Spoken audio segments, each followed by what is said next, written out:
Shifting gears here now to a developing story out of Bucks County, where police say one person is recovering after a shooting outside the Oxford Valley Mall tonight. The altercation completely shutting down the mall, though, as police investigated. And Shawnette, police say the shooter is still out there somewhere.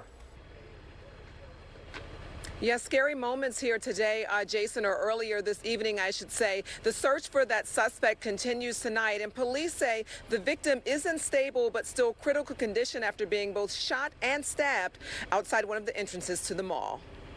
Once the gunshot happened, I think everybody was in shock for like a second, and then when the guy started running, it was like real. People waiting at a SEPTA bus stop outside JCPenney at Oxford Valley Mall witnessed the unexpected.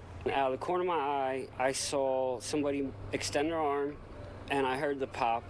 A shooting and stabbing right outside, just feet away from the entrance. I look over, and the guy is running, holding his arm, and he's bleeding all over. Soon after, emergency crews arrived with flashing lights, placing crime scene tape around parts of the mall. They locked the mall up, and they're doing the search of the mall. Many people, including this woman, were waiting at the bus stop when it happened. And I look up, and he's got a gun in his hand, like standing right in front of him.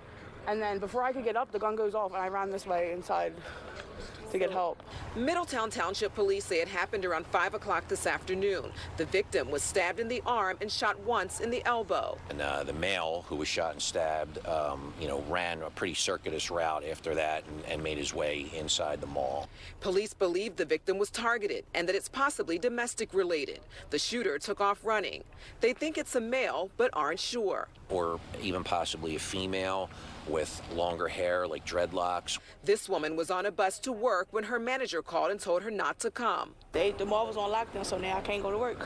Police say they want to reassure residents that this was not and is not an active shooter situation. Yes, we had a shooting. Yes, the shooter's on the loose, but we don't have an active shooting occurring inside the mall. I think the victim knows why he was attacked, but I don't know if he knows who the shooter was.